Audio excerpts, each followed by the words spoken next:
মামলায় অভিযুক্ত সে কিভাবে থানার মতো একটি যেখানে আইন প্রয়োগকারী প্রতিষ্ঠান, সেই প্রতিষ্ঠানের মতো একটি জায়গায় কিভাবে দাওয়াতের পান। আমরা তাদের বলেছিলাম এই বিষয়টাকে ক্লিয়ার করার জন্য আমরা গত 5 তারিখে তাদের একটা সত্য করে একটা জবাব চাই তাদের কাছে আমরা লিখিত হবে যে আপনারা ওইখানে কেন এই মাদক পাচারকারী ব্যক্তি অতিথি হিসেবে গিয়েছিল, কিন্তু আমরা তার কোনো সদুত্তর পাইনি। তার পরিপ্রেক্ষিতে আমরা সিদ্ধান্ত নেই যে যেহেতু আমাদের সাথে যোগাযোগ করা হচ্ছে না এবং তারা আমাদের এইবার কোনো সদুত্তর দিচ্ছে না, সেই জায়গা থেকেই আমাদের একটা কনসার্নের জায়গা তৈরি হয় যে আমরা 24 পরবর্তী গণঅভ্যুত্থানের পর যে বাংলাদেশটা পেয়েছি, সেই বাংলাদেশে আইন কাঠামো বিচার কাঠামো কি আসামিদের নিয়েই হচ্ছে না আমরা সাধারণ মানুষ যারা আছে তাদের উপকার হবে।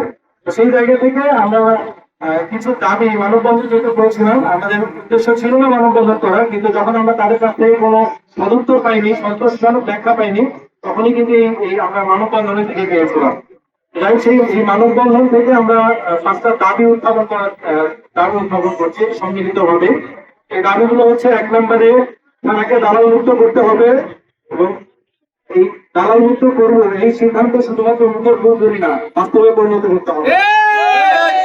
5 তারিখ পূর্ববর্তী সময়ে কাশিমপুর থানার মতো 5 তারিখ পরবর্তী সময়ে থানার কার্যক্রম যেন একই না হয় সেদিকে বিশেষ নজর দিতে হবে। যে কোনো এজাহার তদন্ত সাপেক্ষে মামলার দিকে নিয়ে যেতে হবে। 4 নম্বর, কিংলা থানার সার্বিক পরিস্থিতি নিয়ন্ত্রণে বর্তমান অফিসার ইনচার্জ এর অদূরদর্শী ও অপরিপক্ক সিদ্ধান্তের জন্য বদলি এবং স্বপদমর্যাদায় বহাল রাখা যাবে না। 5 নম্বর, মানব পাচারকারী মামলায় অভিযুক্ত আসামি কর্তৃক দেওয়া হুমকি এর তদন্ত সাপেক্ষে ব্যবস্থা গ্রহণ করতে হবে। আমরা এই 5টা দাবি জানাচ্ছি। এই 5টা দাবি আমার মনে হয় যে যুক্তিসঙ্গত এবং এই 5 তারিখের পর আমরা যেভাবে থানাকে চেয়েছি, একটা আইন শৃঙ্খলা বাহিনীকে চেয়েছি, আমার মনে হয় যে এই 5টা দাবির মধ্যেই সবগুলোই অন্তর্নিহিত। পবিত্র রমজান মাসে আপনাদেরকে এত ব্যস্ততার মাঝেও আপনারা নিজেদের কাজ রেখে এখানে এসেছেন, এজন্য নিম্বাধীর পক্ষ থেকে আমরা আন্তরিক ধন্যবাদ জানাই।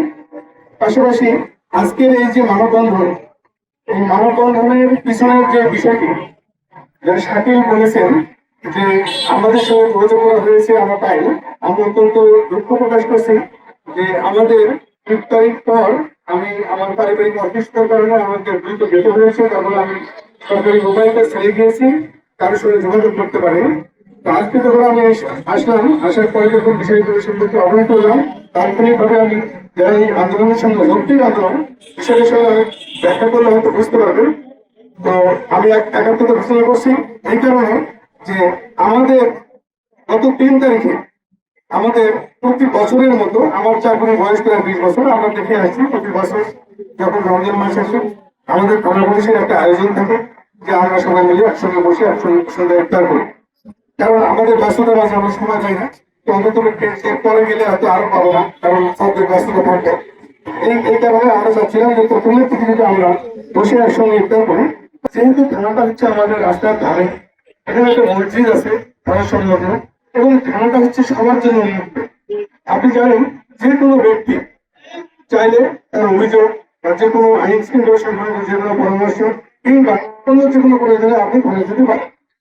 পাশাপাশি ওখানে একটা মসজিদ আছে, কেউ চাইলে নামাজও করতে পারে, এটা হবে উন্মুক্ত। এখন আমাদের যখন আমরা সিনিয়র অফিসারদের এবং আমাদের পুলিশ সদস্যের একটু ব্যস্ত ছিলাম, এই ব্যস্ততার ভাগে হয়তো কোনো একজন এখানে এসছেন, আমাদের অবসরে ওখানে বসছেন, হয়তো এর মধ্যে থাকে এখানে কিন্তু আপনাদেরকে নিয়ে এই দিনবাসীকে নিয়ে আমাদের কাজ, আমরা জানি সেটা তার পরিচিত। যখন পরিচয় পাইনি আমরা, হয়তো এরকম আমার অবসরে কিন্তু আমাদের যারা কাজ করতেছি তার অবসরে ঘরে বসে উনি আমাদের চিন্তা করছেন, কিন্তু এটা আমার জানা নেই। একটু আমরা চিনিও না, তাকে ইনভাইটেশন করা হয়নি। যদি এরকম ইনভাইটেশনের ব্যবস্থা থাকতো, কি তার চেয়ে আমি যোগ্য লোক ছিলেন না, আমরা তাকে ইনভাইট করতে পারতাম না? অবশ্যই পারতাম, কিন্তু আমাদের নীতিতে ছিল যে আমরা কোনো ধরনের বক্তব্যের মধ্যে বা কোনো ধরনের বিতর্কের মধ্যে থাকবো। আমরা চাই বিতর্কের ঊর্ধ্ব থেকে কাজ করবো। এই কারণেই আমরা চেষ্টা করছি যে সবাইকে বিশেষ করে পুলিশের মধ্যে আমরা থাকার জন্য পাশাপাশি আমরা 10 জন শিশু বাচ্চা রেখেছিলাম, 3 জন হাফেজ, যারা আমাদেরকে প্রধান গঠন করিয়েছে। এটা ভালো একটা আমাদের কাছে মনে অভিজ্ঞতা হয়। কিন্তু একটা দুর্ঘটনা, যেটা আমরা আমাদের জানা নেই কে বসিয়েছেন তাকে, কে ইনভাইট করেছেন তাকে, যার ফলে আমাদেরকে এই কথাগুলো শুনতে হবে। আমি আশা করব আমাদের যারা ভাইরা বৈষম্য বিরোধী আন্দোলনের সঙ্গে যুক্ত, 24 পরবর্তী বাংলাদেশের জন্য যাদের অক্লান্ত পরিশ্রম, যাদের জীবনের ত্যাগের বিনিময়ে আমরা এখানে আজকে উপস্থিত হয়েছি, আজকে আমি এখানকার হয়েছি, আমরা মনে করি যে কোনোভাবে কোনো অপরাধী কোনো অবস্থাতে প্রশাসনের কোনো জায়গায় স্থান পাওয়া উচিত না। আমি আমার এই আন্দোলনকারী ভাইদের সঙ্গে ভাই বোনদের সঙ্গে একত্রিত পরিশ্রম করছি, যাতে করে আমাদেরকে বিভিন্নভাবে তথ্য দিয়ে জানানো হয়, যাতে আমরা সঠিক পথে চলতে পারি। আমরা মনে করি যে তাদের এই উদ্যোগ সমাজে একটা সচেতনতা তৈরি করবে এবং আমাদেরকে আরো সমৃদ্ধ করবে। আমি মনে করি যে আমাদের কোনো আসল উদ্দেশ্য ছিল না, এখানে হয়তোবা কোনো একজন লোক হয়তো তাদেরকে বলছে এসে, সেখানে যাদের সঙ্গে আমাদের মানুষের কোনো সংকট নাই। কিন্তু এরকম থাকতো আমরা অবশ্যই তাকে আমরা সেটা আমলে নিতাম। থানা কর্তৃক আয়োজিত ইফতার মাহফিলে বাংলাদেশ আন্তর্জাতিক মানে মানব পাচারকারীকে এই ইফতার মাহফিলে 3 ভাগ করা হয়েছে। আমি বলে দিতে চাই, একজন সরকারি প্রশাসনের মাধ্যমে যে ইফতার মাহফিল করা হয়, আমার প্রশ্ন হলো সে ইফতার মাহফিলে একজন মানব পাচারকারী কেন তাকে এই কেস করা হবে?